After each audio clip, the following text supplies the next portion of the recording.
በተለያዩ ቦታዎች ላይ የጀመረው ውጊያ አሁንም ተባብሶ የቀጠለ ሲሆን የአፋብን ቴዎድሮስ እዝ 109ኛ ኮር 88ኛ ክፍለ ጦር በጠላት ላይ ሰብአዊና ቁሳዊ ኪሳራ ደረሰ። የአዋበል ወረዳ ስልጠናና ክህሎት ምክትል ኃላፊ አዲሱ አለምነህ በተገደለበት ውሎ 206ኛ ኮር 34ኛ ክፍለ ጦር ማምሻውን ድል ተቀዳጅቷል። መረጃውንም ከግንባር አጠናክረናል፣ ትሰሙታላችሁ።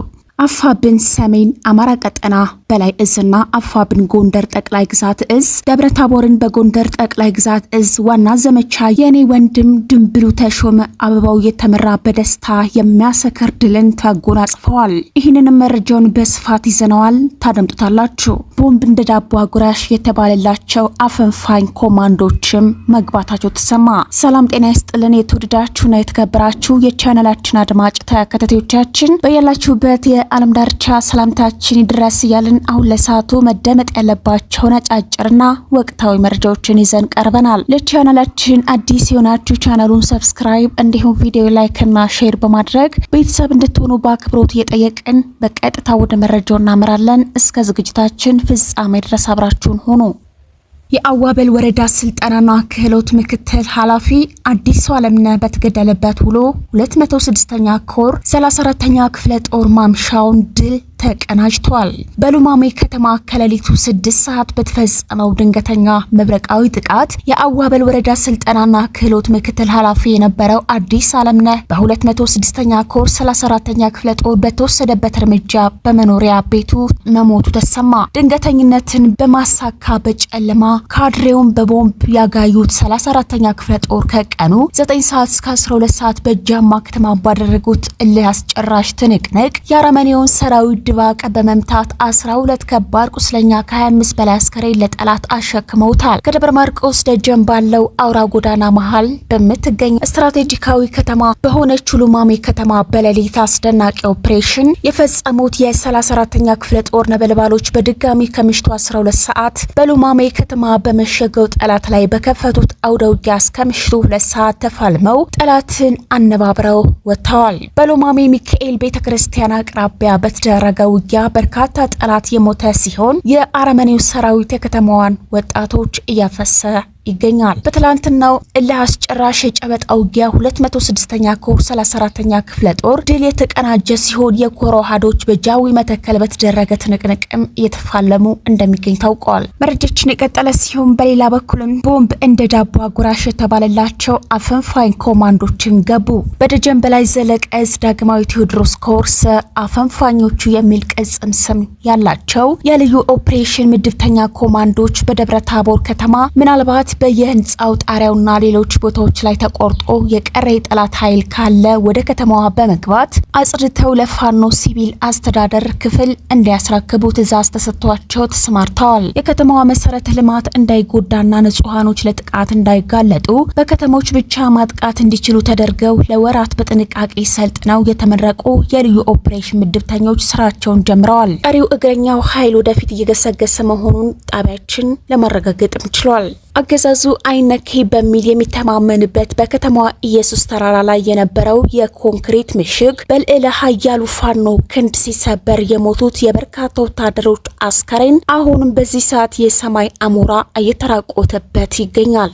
ይበንዲ እንዳለ ወደ ሌላኛው መረጃችን ስናቀና የአፋብን ቴዎድሮስ እዝ 109ኛ ኮር 88ኛ ክፍለ ጦር በጠላት ላይ ሰብአዊና ቁሳዊ ኪሳራ ደረሰ። በትላንትናው ዕለትም ከምዕራብ ጎጃም ቡሬ ዙሪያ ወረዳ ቁጭ ከተማ የመሸገው የአገዛዙ ዘራፊና ጨፍጫፊ ሰራዊት ወደ ወንበርማ ወረዳ ወይንማ ቀበሌ የተለመደውን አርሶ አደሩ ላይ የዘረፋ ተግባሩ ለመፈጸም ከንጋቱ 11 ሰዓት ተኩል ጀምሮ ተንቀሳቅሰዋል። ነገር ግን የጠላት መቅጫ አይበገረ አፋብን ቴዎድሮስ እዝ የ109ኛ ኮር 88ኛ ክፍለ ጦር በፈርጣማ ክንዱ አቀምሶና ደቁሶ እያሯሯጠ መልሶ ከቀበሮ ጉድጓዱ ከቶ ተመልሷል። ወይንማና ጭፍራ በእጅ በእጁ ተኩስ አንደኛና ሁለተኛ ሻለቃ ጠላትን ሲቆሉት ሸንዴ ከተማ ደግሞ 4 ሻለቃ ከተማ ሰርጎ በመግባትና ተኩስ በመክፈት የጠላትን ትስስር እንዳይፈጥር በማድረግ የጠላትን አከርካሪ መምታትም ተችሏል። በተያያዘ መረጃም የክፍለ ጦሯ ኮማንዶ ዩኒቷ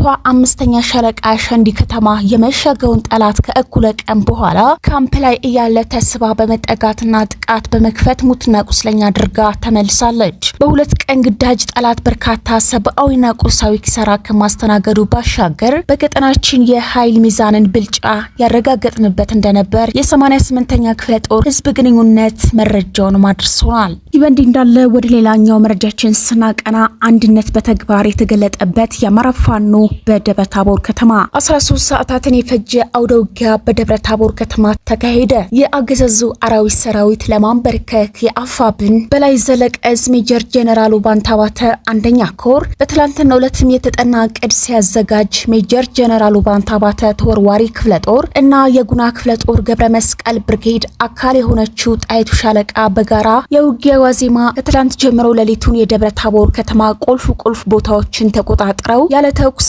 የአገዛዙ ወታደሮችን ሲያፈራርስም አድሯል። ውጊያውን ከማለዳ እስከ ጠዋቱ 3 ሰዓት ከ20 ደብረ ታቦር የከተመውን የአገዛዙ ታጣቂ በአባታቸው ውባንተ ሰይፍ ሲያናፍጡትም አድረዋል። ከጠዋቱ 3 ሰዓት ከ20 በኋላ የበላይ ዕዝ ግዙፍ ጉና ክፍለ ጦርና የጠቅላይ ግዛቱ ክፍለ ጦሮች በመናበብ የውጊያ ቀጠናዎችን በመከፋፈል ጠላትን ሲያንበረከኩ ውለዋል። ከቀኑ 6 ሰዓት ተኩል ገደማ ጀምሮ የአምስተኛ ኮር ሰራዊት በአርበኛ ሻምበል ሙሉ ሰውና አርበኛ ግዛቸው አሌ የውጊያ አካልም ሆኗል። በውጊያው ተሳታፊ የሆኑ የአፋብን በላይ ዕዝና ጎንደር ጠቅላይ ዕዝ ክፍሎች ጦሮች ሜጀር ጀነራል ባንታባተ ተወርዋሪ ክፍለ ጦር፣ ግዙፍ ጉና ክፍለ ጦር፣ አምስቱም ብርጌዶች፣ የእቴጌ ጣይቱ ክፍለ ጦር የተውጣጣ ሰራዊት፣ የጀነራል ፋንታ በላይ ክፍለ ጦር የተውጣጣ ሰራዊት እንዲሁም የተራራው ራስ ጉና ክፍለ ጦር የተውጣጣ ሰራዊት፣ የአጼ ኢያሱ ክፍለ ጦር የተውጣጣ ሰራዊት፣ የዞዛምባ ንጉስ ክፍለ ጦር የተውጣጣ ሰራዊት፣ የጋፋት ክፍለ ጦር አንድ ሻለቃ ታሪኳን በወርቅ የደም ቀለም የጻፈችው የነበልባሉ ፎገራ ክፍለ ጦር አካል የሆነችው ክርስቲያን ታደለ ብርጌድና ከነበልባሉ ክፍለ ጦር የተውጣጡ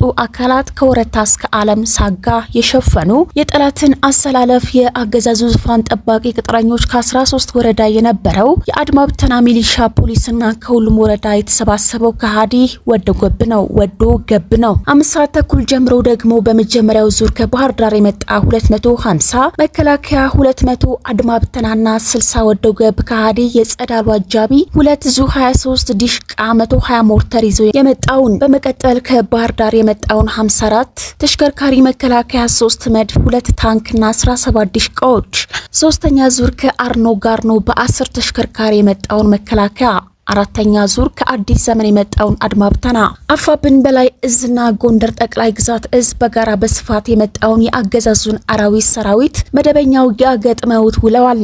አገዛዙ የሰራቸውን የኮንክሪት ምሽጎችም ተሰባብረዋል። አፋብን በላይ ዕዝና ጎንደር ጠቅላይ ግዛት ዕዝ በጋራ በስፋት የመጣውን የአገዛዙን አራዊት ሰራዊት መደበኛ ውጊያ ገጥመውት ውለዋል። በዚህም በመግጠም አገዛዙ የሰራቸውን የኮንክሪት ምሽግ በመሰባበር ድል ተቀዳጅተዋል። መረጃውን ይዘናል። ተስፋ የቆረጠው የአብይ አህመድ ፋሽስት አገዛዝ ለደብረ ታቦር ከተማ 7 ድሮኖችን መድቦ ውሏል። 14 የድሮን ጥቃቶች በደብረ ታቦር ከተማና ታቦር ዙሪያ ቦታዎችም ጥሏል። ሞርተር ክርስቲያን ታደለ ብርጌድ ላይ ብቻ 23 ጊዜ ጥሏል። ነገር ግን የሲቪል መኖሪያ ቤቶችንና የመንግስት ትምህርት ቤቶችን ነው ያወደመው። ነገር ግን በዚህ የድሮን ጥቃት በጅምላ የተመቱት አገራማን ብለው የተቀመጡት የማህበረሰብ አካላት ናቸው። ማሳቢያውን የተቀማው የአገዛዙ አራዊት ሰራዊት ከወጂ እስከ ደብረ ታቦር ከተማ ድረስ 2 ዙ 23 ቁጥር ያልታወቀ ሞርተር ከ17 በላይ ዲሽቃ 3 መድፍ 2 ታንክና መሰል የቡድን መሳሪያዎችን ቢይዝም ጥበበኛው የአማራ ፋኖ በክንዶ ሲያደቅቀው ውሏል። ከ11 ተኩል በኋላ የጸዳሉ ደሴን ወደ አለምበር መምጣት መረጃው የደረሳቸው የሜጀር ጀነራል ባንታባተ ተወርዋሪ ክፍለ ጦር በፍጥነት ወደ ቦታው አምርተው ከበባ ፈጽመዋል። ጸዳሉ ደሴን መከላከያ ወደ ባህር ዳር እንዲያመልጥ ሲያደርጉ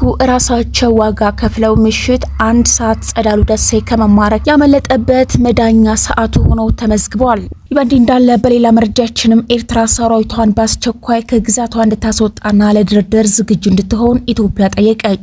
የኤርትራ ሰራዊት ተቆጣጥሯቸዋል ካላቸው የኢትዮጵያ ሉዓላዊ ግዛቶች እንዲወጣና ለድርድር ዝግጁ እንዲሆን የኢትዮጵያ የውጭ ጉዳይ ሚኒስተርም ጠየቀ። ሚኒስተሩ ቅዳሜ ጥር 30 2018 ዓ.ም ለኤርትራው የውጭ ጉዳይ ሚኒስተር በጻፈው ደብዳቤ ላይ ኤርትራ የኢትዮጵያ ሉዓላዊ ድንበር በመጣስ በሰሜን ምስራቅ አቅጣጫ የሚገኙ አካባቢዎችን ተቆጣጥራ እንደምትገኝ ገልጿል። የውጭ ጉዳይ ሚኒስተር ሚኒስቴር ቃል አቀባይ አምባሳደር ነቢያት ጌታቸው የደብዳቤውን ትክክለኛነት ለቢቢሲ ያረጋግጠዋል። ደብዳቤው የኢትዮጵያ መንግስት በተደጋጋሚ የኤርትራ ጦር ከግዛቱ ለቆ እንዲወጣ መጠየቁን አስታውሶ ይህ ጥያቄ ተቀባይነት የሚያገኝ ከሆነ የባህር አገልግሎቱ ጉዳዮችና በአሰብ ወደብ በኩል የባህር መዳረሻን ጉዳይ ጨምሮ ሁሉም የጋራ ጥቅም ጉዳዮች ለመፍታት በቅን ልቦና በድርድር ለመሳተፍ ፈቃደኛ መሆኑን አስታውቋል። በውጭ ጉዳይ ሚኒስተር ጌዲዮን ጢሞቴዎስ ዶክተር የተጻፈውና ለኤርትራው የውጭ ጉዳይ ሚኒስተር ኦስማን ሰላህ በተላከው በዚህ ደብዳቤ የኤርትራ ሰራዊት ለረጅም ጊዜ የኢትዮጵያ ሉዓላዊ ግዛት በመጣስ በሰሜን ምስራቅ አቅጣጫ ተቆጣጥሮ እንደሚገኝ ተጠቅሷል። በዚሁ ደብዳቤ ላይ ሁለቱ ሀገራት በሚያዋስኗቸው አካባቢዎች የኤርትራ መንግስት በስም ላልጠቀሱ የተለያዩ ታጣቂ ቡድኖች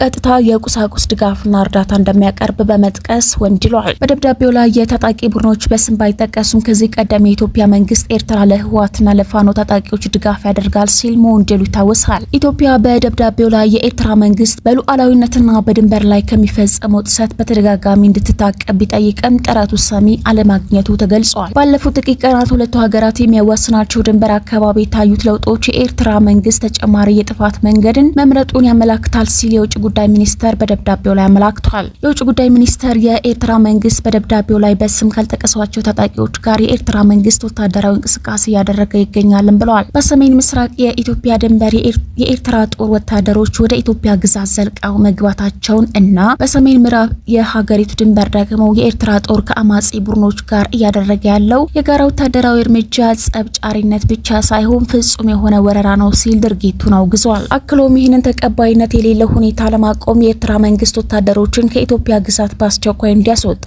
እና ከአማጺ ቡድኖች ጋር ያለውን ትብብር እንዲያቆም በይፋ እንጠይቃለን። የሁለቱ ሀገራት የጋራ ብሔራዊ ጥቅምን ባስከበረ መልኩ በላቀ የመከባበር ስሜት ለመከባበር ዝግጁ ነን ያለው የውጭ ጉዳይ ሚኒስተር ደብዳቤ አሁን በኤርትራው በኩል የተከፈተው ትንኮሳ ግን ምንም መመዘኛ ተቀባይነት የሌለው መሆኑን አስታውቋል። አክሎም ኤርትራ ሰራዊቷን በአስቸኳይ እንድታስወጣና ለሰላም ድርድር ዝግጁ እንድትሆን በይፋ እንጠይቃለን ሲል በአጽንኦትም ተናግሯል። ለግማሽ ምዕተ ዓመት ያህል ሁለቱ ሀገራት በማያባራ ግጭት ላይ እንደኖሩ የሚያብራራ ደብዳቤ ይህ አይነቱ የግጭት አዙሪት በውይይትና በዲፕሎማሲያዊ ጥረት እልባት ሊያገኝ የሚችልበት እድል እንዳለ በመግለጽ በኤርትራ በኩል በጎ ምላሽ ከተገኘ የኢትዮጵያ መንግስት ልዩነቶችን በሰላማዊ ድርድር ለመፍታት ዝግጁ መሆኑን አብራርተዋል። የውጭ ጉዳይ ሚኒስተር የኢትዮጵያ ሉዓላዊና የግዛቷ አንድነት እንዲከበር ላቀረበው ህጋዊ ጥያቄ አዎንታዊ ምላሽ ካገኘን የኢትዮጵያ መንግስት የባህር ላይ ጉዳዮችና በአሰብ ወደብ በኩል ወደ ባህር በር ጉዳይን ጨምሮ አጠቃላይ የጋራ ጉዳዮች ላይ ሁሉን አቀፍ እልባት እንዲያገኝ በቅን ልቦና ድርድር ለማድረግ ፈቃደኛ ነው ብለዋል። የተወደዳችሁ ተከታታዮቻችን ለዛሬ ያዝንላችሁ መረጃዎች እነዚህ ናቸው።